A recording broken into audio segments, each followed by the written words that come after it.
Olá, bem-vindo ao ExpertCast, o podcast dedicado à inovação em saúde. Eu sou Gustavo Meirelles, vice-presidente médico da AFIA, fundador da Comunidade de Inovação em Saúde e co-presidente do Instituto AFIA, e é um prazer ter você conosco para mais um episódio do nosso podcast, que é focado nas inovações em saúde.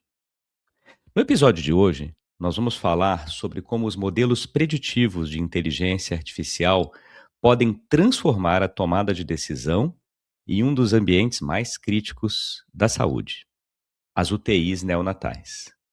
Vamos conhecer um pouco mais dos desafios reais que existem nesses ambientes e de como a inteligência artificial já está ajudando bastante os profissionais que ali trabalham, transformando soluções de pesquisa para soluções de prática clínica diária com adoção de larga escala. E para essa conversa, eu tenho a honra de receber aqui duas convidadas que têm muita experiência no assunto. A primeira é a Júlia Lima, que é uma médica pediatra, fellow em neonatologia no Boston Children's Hospital, da Harvard Medical School. A Júlia tem foco de pesquisa em análise preditiva aplicada à terapia intensiva neonatal, especialmente em recém-nascidos de alto risco e com cardiopatias congênitas. E eu vou receber também a Vitória Rodrigues, doutoranda em Engenharia Elétrica e Computação na Universidade da Flórida, com foco em medicina preditiva para suporte em ambientes extremos por meio da análise avançada de biosinais. Ou seja, as duas aqui fazem uma dupla excelente, que se complementa muito. A gente vai abordar desde a pesquisa até a prática diária com a utilização de inteligência artificial, modelos preditivos na UTI neonatal. Então, Júlia, Vitória, fico muito feliz de receber vocês duas aqui hoje no ExpertCast. Obrigado por terem aceito o convite. Prazer, Gustavo. Prazer estar aqui. Prazer, muito legal. Muito obrigada aí pelo convite. Acho que vai ser muito legal esse papo. Muito bom. E eu vou querer conhecer um pouco mais também da trajetória de vocês duas aí nos Estados Unidos. A gente começa falando sobre o TI neonatal, mas ali no comecinho da segunda parte do nosso episódio, eu vou querer conhecer um pouco mais as duas, como é que foi essa trajetória até os Estados Unidos. Primeiro a gente fala da UTI neonatal, vou começar com a Júlia aqui com a vivência de médica, com grande conhecimento ali em situações extremas, bebês de alto risco. Então a gente está falando aqui de um ambiente com pacientes extremamente frágeis e com decisões que não podem demorar e que precisam ser, obviamente, decisões corretas. Então gostaria, Júlia, que você começasse nos explicando, né, do ponto de vista clínico, o que significa para uma UTI neonatal nós temos uma análise preditiva baseada em dados fisiológicos contínuos, né? O que são esses dados fisiológicos contínuos? Como que a inteligência artificial pode nos ajudar no dia a dia? Isso. Bom, Gustavo, então, em linhas gerais, quando a gente fala de análise preditiva baseada em dados fisiológicos contínuos, a gente está falando da habilidade de modelos computadorizados identificar padrões ou alterações sutis que a gente sabe que o nosso cérebro não é capaz de identificar, tá? Quando a gente está olhando o monitor cardíaco. Então, um exemplo clássico que fica fácil de explicar como que isso funciona na prática é a identificação de alguma infecção grave ou sepse, né? Principalmente, isso vale para, acho que qualquer, diversos ambientes médicos, principalmente UTIs mesmo com adultos, mas principalmente quando a gente fala de prematuros extremos, que são bebês que são muito suscetíveis a qualquer mudança ambiental, qualquer estímulo nocivo, ou mesmo iluminação, ou toque. É muito comum a gente ter alteração, né, de batimento cardíaco, eles têm uma doença pulmonar de base, então é muito comum você ter dessaturações, né, casos de apneia, e é sempre na UTI uma questão muito subjetiva a gente falar assim: eu tenho confiança de que esse bebê está infectado e eu preciso começar um antibiótico.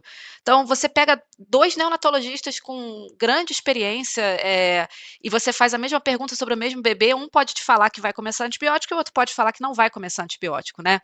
Isso é um cenário muito comum na nossa prática diária. Então, um modelo preditivo, né, com ajuda de inteligência artificial, ele vai ser capaz de olhar para os sinais vitais daquele bebê, né, para coisas como variabilidade do batimento cardíaco ou mudanças, padrões, né, de mudanças da respiração ou da saturação, que o nosso cérebro não é capaz de identificar, e isso seria uma forma mais objetiva, seria, mais uma ferramenta que o médico teria para conseguir tomar uma decisão, um pouco mais baseada em evidência e individualizada para aquele paciente.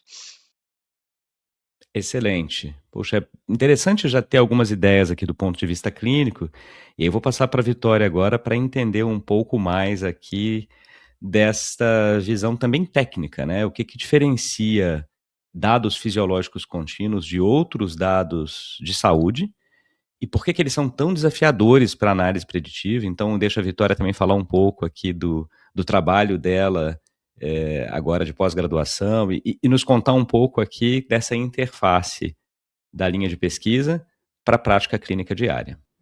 Sim, sim. Eu acho que, do ponto de vista técnico, né, da computação, que é o meu lado, essa questão dos dados fisiológicos contínuos são bem diferentes no sentido que você está lidando com, acho que muitos dados, né, ao invés de você ter, por exemplo, uma base de dados de tabela que você tem poucas instâncias de dados, você normalmente tem uma quantidade grande de dados, você tem muita coisa que pode ser considerada ruído ou erros que acontecem ali com o paciente, ele solta um sensor e você perde os dados contínuos, você acaba dependendo muito da questão temporal, então tudo ali nessa questão temporal, mas eu acredito que a dificuldade realmente são sistemas dinâmicos mesmo, né, que mudam conforme o corpo vai mudando e vai se adaptando. Então, a gente entender aquilo e fazer aquilo fazer sentido também do ponto de vista clínico, acho que é o maior desafio que eu tenho lidado na minha pesquisa em si. O que a gente tem tentado fazer, eu foco muito em questão de explanabilidade, né?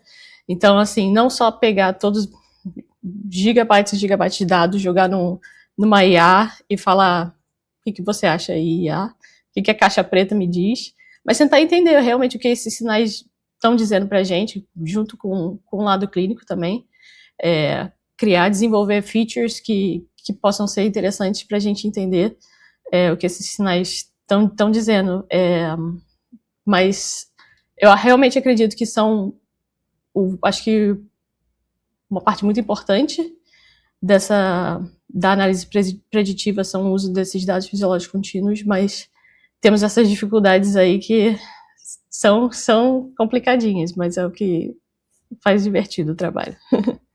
Tá ótimo. E aí eu fico pensando aqui, né, vou voltar para a Júlia agora com a visão de médica, neonatologista, que está muito habituada com esse trabalho na UTI neonatal. Nessa sua rotina, Júlia, assim, no dia a dia, tá? Quais decisões clínicas você enxerga um potencial maior ali para o uso da inteligência artificial preditiva, né, com esses dados fisiológicos contínuos? Conta um pouquinho mais para a gente da rotina de uma neonatologista e como que você tem enxergado a inteligência artificial transformando a UTI neonatal e te ajudando a tomar decisões mais assertivas. Sim.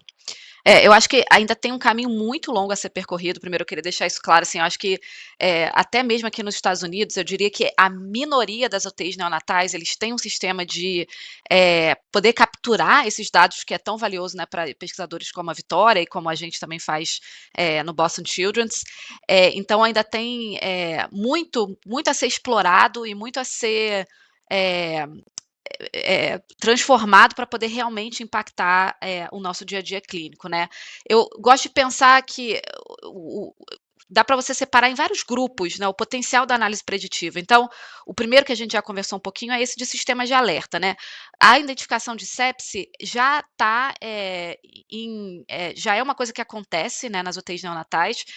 Não, a gente não, na verdade, não usa esse sistema no Boston Children's, mas já é usado em diversas UTIs neonatais dos Estados Unidos, um sistema que chama Hero Monitoring System, que é exatamente isso que eu conversei, é um sistema que é integrado ao monitor do bebê, e ele vai te falar um número que a cada hora vai ser atualizado, e isso vai indicar para os médicos que pode estar acontecendo uma infecção. E esse foi, eu diria que foi o único estudo randomizado, controlado que foi feito até hoje em neonatologia, utilizando sistemas de análise preditiva com sinais vitais. E esse estudo eu achei que foi muito importante porque ele de fato mostrou uma redução na mortalidade de bebês quando esse index estava disponível para o médico, tá? E esse index ele não tinha obrigatoriedade do médico tomar nenhuma atitude em relação a isso. Ele estava ali como mais uma forma de você, né, como se fosse mais um sinal vital, né. E os médicos tinham total liberdade para dentro daquele contexto clínico decidir ou não, começar um antibiótico ou tomar alguma atitude em relação àquilo, mas ele de fato mostrou redução da mortalidade. Então sistema de alerta, né, outro sistema de alerta que é uma coisa que eu estou tentando fazer agora, né, uma das minhas pesquisas, é a identificação, do duto arterioso patente, que seja hemodinamicamente significativo. Isso é uma coisa bem específica da neonatologia, mas é um problema muito em voga e que causa muito debate na neonatologia, porque a gente ainda não conseguiu identificar de forma ideal quais são os bebês que têm esse duto arterioso patente, que é uma conexão entre a aorta e a artéria pulmonar e que pode causar problemas, e quais são os bebês que beneficiam de tratamento, né? E hoje em dia a gente depende, de novo, de sinais clínicos que não têm uma acurácia muito alta, né? E sinais ecocardiográficos também, que às vezes o sinal ecocardiográfico pode ser significativo, mas isso não reflete um problema hemodinâmico significativo. Então, eu sinto que a análise preditiva usando sinais vitais contínuos, com o uso de inteligência artificial, em casos como esse, seria realmente muito importante. Outros grupos seriam, por exemplo, suporte de tomada de decisão. Então, outro cenário clássico em neonatologia é quando que você vai estubar, né, aquele prematuro extremo que está entubado desde que nasceu, e também a variação clínica, né, de quando estubar é enorme, né, cada centro faz de uma forma diferente, mesmo dentro do mesmo centro, neonatologistas vão ter opiniões diferentes sobre isso. Isso é mais uma coisa que a análise preditiva poderia ajudar. Outro grupo seria a avaliação de respostas a intervenções, classicamente também na UTI neonatal e também em outras UTIs, né, resposta a analgésicos e sedativos, né, a gente também, né, só consegue imaginar que aquele bebê está um pouco mais confortável, não está, né, se mexendo tanto, taquicardia melhorou, mas a gente ainda é muito ruim mesmo em conseguir identificar quando que aquele bebê de fato está em sofrimento e quando aquele bebê está mais confortável, né. E o último grupo, eu diria que é importante até para mais para gestão de saúde, né, que seria, eh, e não necessariamente usando sinais vitais, poderia também, mas você pode pensar em outros dados e outros dados contínuos também, que seria indicadores de resultado, né. Então, qual paciente que a gente espera que vai morrer, qual paciente que a gente espera que vai ter uma admissão muito prolongada, e isso poderia também ajudar nessa mais parte de gestão. Então, eh, algumas coisas já são implementáveis, né, a gente tem alguns sistemas no Boston Children's que ajudam nessa indicação de quando o paciente está pronto para ser estubado, por exemplo.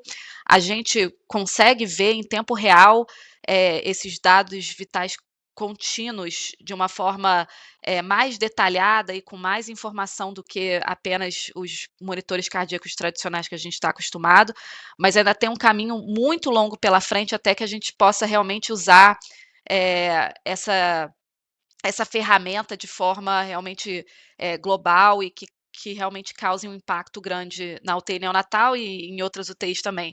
Eu acho que é por isso também que é muito importante que a gente, entenda que o médico sozinho, ele não vai conseguir fazer isso, né, Gustavo. Eu não, por mais que eu entenda e que eu tenta me especializar e que eu tenta mexer com os dados eu mesma para eu poder conversar, né, com os estatísticos ou com os engenheiros de forma, né, do mesmo perto do nível deles, eu nunca vou ter o nível deles, esse não é o meu treinamento. Então, se juntar com pessoas como a Vitória, né, e ter essa conexão muito próxima de pessoas que realmente entendem do assunto, com médicos que vão poder fazer essa tradução para a clínica médica, é, assim, extremamente relevante.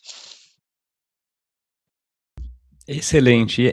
Bem, esse é o grande foco aqui do ExpertCast, né, Júlia? Como você disse, conseguir conectar equipes diversas, então, que se forem médicos, que sejam médicos de diferentes especialidades, mas mais do que isso, conectar médicos com cientistas da computação, com engenheiros, bem, com todo mundo que está trabalhando com inovações em saúde, né? E esse episódio ilustra isso muito bem, porque traz toda a sua experiência clínica e vivência na UTI neonatal, com a experiência de pesquisa de ponta aqui da Vitória, estudando muito esses modelos preditivos. Então, vou passar para a Vitória agora para perguntar sobre um outro tema que já surgiu aqui no ExpertCast algumas vezes, que são os vieses, os riscos que acontecem quando a gente sai ali do ambiente de pesquisa e vai para a prática clínica. Então, eu vou pegar esse exemplo que a Júlia acabou de passar. Eu tenho um bebê de altíssimo risco e preciso tomar uma decisão se vou estubar ou não. Estou usando dados fisiológicos contínuos e aí vou me pautar muito na tomada de decisão auxiliada por inteligência artificial. Agora, será que tem viés aqui? E bem, a gente vê inúmeros, né? Dependendo do modelo, como ele foi treinado, quais foram os dados utilizados. Então, queria te perguntar duas coisas, na verdade, Vitória. Primeiro seria essa questão dos vieses, né? Pegar a sua visão a respeito disso, do quão prontos esses modelos já estão e dos riscos que existe ali para uma pessoa, por exemplo, para a neonatologista que está tomando a decisão, quais são os principais vieses. E a segunda pergunta saindo do ambiente de pesquisa e indo para a prática clínica, isso já está bem suave e fácil ou ainda tem muitos gargalos para a gente conseguir superar?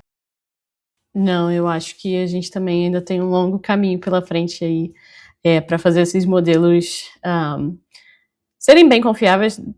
Sinceramente, não sei se no futuro próximo a gente ainda consegue realmente confiar 100%, né, nesses modelos. É muito difícil. Eu acho que a grande questão da gente trabalhar com dados humanos é que são humanos. Então, assim, às vezes o mesmo tipo de padrão que eu estou vendo em num grupo de pacientes, eu adiciono mais um paciente na minha base de dados e quebra completamente esse padrão. Esse paciente já não é classificado do mesmo jeito que eu estava achando que ele seria classificado. Então, assim, somos humanos e humanos acabam sendo reagindo um pouco diferente, mesmo que, né, a medicina, você está ali sempre buscando padrões ou coisas que façam sentido, mas acaba que acontece isso, e ainda mais realmente com a questão dos dados fisiológicos, e aí entra também a questão de ruído, de alguma interferência na gravação dos dados, ou um jeito que o sensor foi posicionado também, que muda muita coisa. Então, acho que uma das coisas que a gente tenta muito é realmente ter uma grande quantidade de dados. Quanto mais dados você tem, quanto mais pacientes você tem, quanto mais, né, base de pesquisa você tem, você consegue provavelmente generalizar um pouco mais a sua tomada de decisão. Mas eu acho também muito importante, e vou cair de novo, vou ficar um pouco repetitiva nessa questão da explanabilidade em si, de você entender e de você passar, do meu ponto de vista da engenharia, do meu modelo, passar para o médico, para o clínico, para a pessoa que está ali lendo ele, o que está acontecendo, né? Não é só, não sei, você está lá monitorando e emitir um alerta e, tá bom, o que esse alerta quer dizer? O que aconteceu? A frequência cardíaca subiu ou desceu? O que mudou? Então, passar essas informações para entender, para o clínico entender, e para ele também conseguir tomar essa decisão baseado no que está acontecendo ali com os dados. Então, de novo, não só pegar esse monte de dados, e acho que esse é o grande desafio, porque normalmente quando a gente tem muito dado, a gente fala de Big Data e tal, a gente acaba indo sempre para a IA, joga tudo numa caixa preta, deixa a IA tentar descobrir o que é, e e confio no que ela fala. Mas acho que a grande dificuldade que eu vejo, que eu tenho, é realmente tentar entender, criar features a partir desses dados que sejam interessantes. E aí, de novo, a gente também volta na questão dessa interdisciplina de conversar com eu. Sim, minha formação é de engenharia de computação. Também não entendo, a gente vai aprendendo conforme vai trabalhando com os dados, mas também não entendo da parte clínica e fisiológica assim de forma, né, profunda. Então, conversando com a Júlia mesmo, a gente troca umas ideias do que faria sentido para a pesquisa de cada uma, né? Então, ter essa troca com médicos, com clínicos, com fisiologistas, ajuda a gente a entender, isso aqui então é importante para você, esse tipo de feature. A diferença entre, né, o famoso heart rate variability, que é a diferença entre o peak-to-peak do ecocardiograma, coisas que, insights que a gente pega da parte da medicina e tenta trazer e traduzir para os modelos mesmo. E acho que é um outro ponto que seria legal, que eu queria conhecer um pouquinho mais, e aí deixo para as duas até, porque vai ter uma conexão grande também com a parte clínica, a questão dos vieses, né, para a gente reforçar um pouco mais isso, né. Então, por mais que a gente tenha uma plataforma funcionando perfeitinha, sempre vai ter algum viés no treinamento do modelo, né, dependendo dos dados que a gente utilizou. Então eu queria ouvir vocês duas, acho que aí as duas podem ir falando e ir se complementando, né, a respeito do dia a dia. O que já está pronto, o que aí a Júlia, como neonatologista, fala: "Puxa, isso daqui eu consigo usar e estou tranquila, porque eu não vou ter um viés que atrapalhe a minha tomada de decisão", ou "Não, com isso aqui eu preciso tomar mais cuidado". Então, talvez a Júlia comece e aí a Vitória vai complementando. Essa pergunta é interessante, porque se você olhar a literatura, você encontra bastante, né, bastantes papers falando sobre fazendo modelo de análise preditiva, tanto na neonatologia quanto para adulto, para outros cenários. Tem 2 desafios, né, o primeiro não adianta você ter um modelo e esse modelo não está conectado com o seu sistema de monitoramento, né, então eu posso fazer, eu não posso usar aquele modelo, né, existem modelos que teoricamente são modelos bons de predição de extubação, né, a gente usa muito area under the curve, né, para dizer se o modelo é bom ou não, então modelos que têm, né, mais de 80% de area under the curve, que são modelos que teoricamente são bons, mas se não tiver um engenheiro da computação ou alguém que colocou esse modelo ali no meu, né, prontuário eletrônico ou no meu sistema de monitoramento, eu não consigo aplicar isso para os meus pacientes. Então, isso é o primeiro desafio. Qual é a dificuldade de fazer isso, né? De eu pegar esse modelo e conseguir colocar dentro da minha UTI neonatal? Os gestores e os médicos, de forma correta, querem ter certeza de que aquele modelo, como você está falando, é um modelo que eu posso confiar, né? Porque a gente não quer começar a usar alguma coisa que, na teoria, parece que é bom, mas que na prática isso pode causar malefícios, né? Que isso é a primeira lei, né, regra da medicina, você não quer causar malefícios. E então, o que eu acho, na visão do médico, eu acho que a gente precisa dar esse passo à frente, e é por isso que eu gosto tanto do estudo randomizado controlado que fizeram com o Hero Trial, a gente precisa de mais desses estudos clínicos, né? Então, você tem uma proliferação, né? Extubação é o que mais tem. Você vai ter isso para neonato, você vai ter isso para adultos, né, você vai ter isso para crianças que estão mais velhas, que estão na UTI pediátrica. Predição de extubação né, o que a gente fala low hanging fruit, que todo mundo faz e que você tem modelos que teoricamente são bons. O que está faltando? Uma conexão desses grupos que estudam isso e falar, olha, a gente precisa ver como é que isso vai ser implementado na prática e como que isso de fato vai mudar os nossos outcomes, né? Então, não adianta nada você falar que esse modelo tem uma acurácia excelente naquela sua população, se aquilo não é generalizável.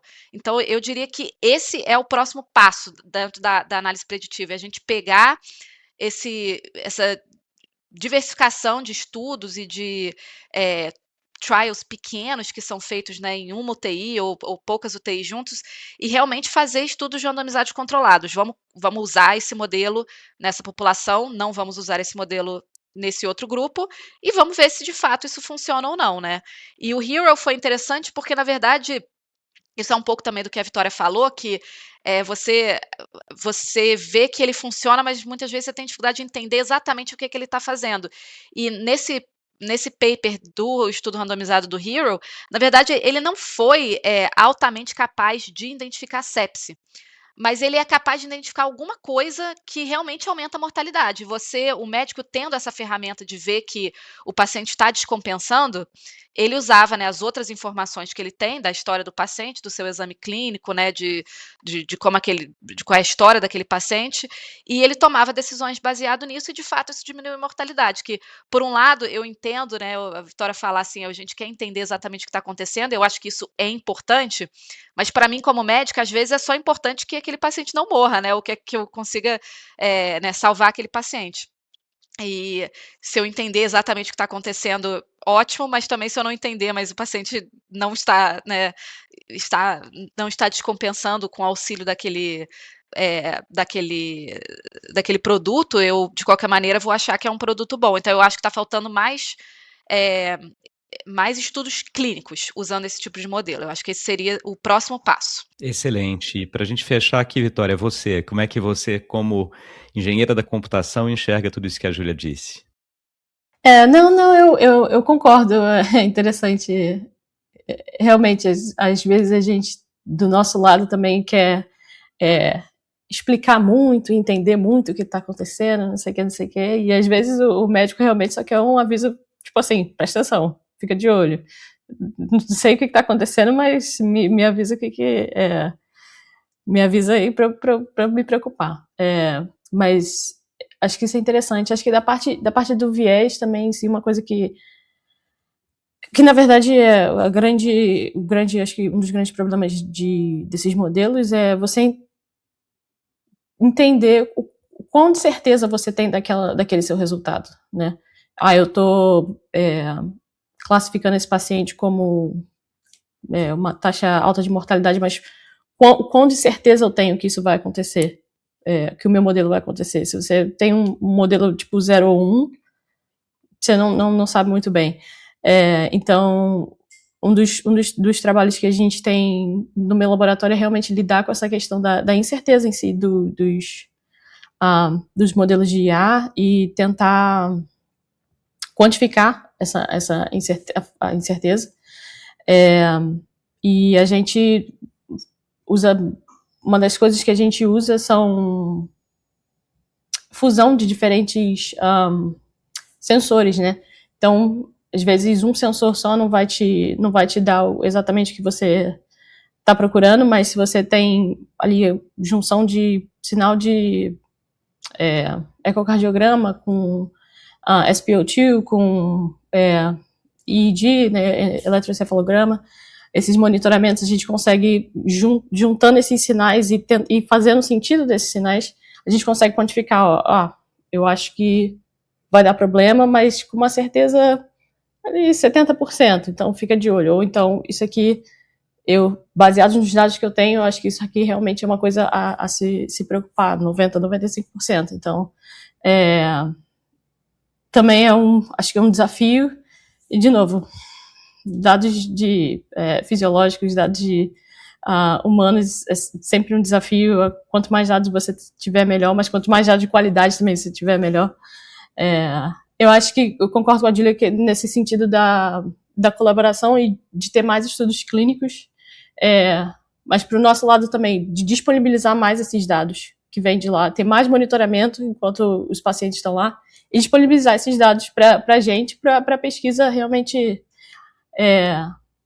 conseguir avançar, porque às vezes também é difícil ter acesso a esses tipos de dados e a gente fica meio limitado ali no que a gente pode usar. Mas uma das coisas mais importantes, a gente também sofre com isso, porque para o hospital conseguir ter essa infraestrutura, né, de coletar isso, porque o que você vê no monitor, isso, na maioria dos casos, isso não é gravado, né? E para você ter essa infraestrutura de gravar esses dados e guardar, né, e salvar esses dados, é uma infraestrutura que requer dinheiro, né, requer investimento. E muita gente não está convencida ainda de que isso é importante, mas se você não tem esses dados, você não pode também provar que isso é importante, que isso tem futuro, né. Então é por isso que isso é um dos grandes desafios, tanto para o pessoal que trabalha mais em laboratório mesmo, né, imagina a Vitória às vezes ela depende de, né, pessoas, uma a uma indo lá para ela poder coletar esses dados, né, isso é um desafio enorme e para a gente também, às vezes a gente consegue algum grant, né, algum funding para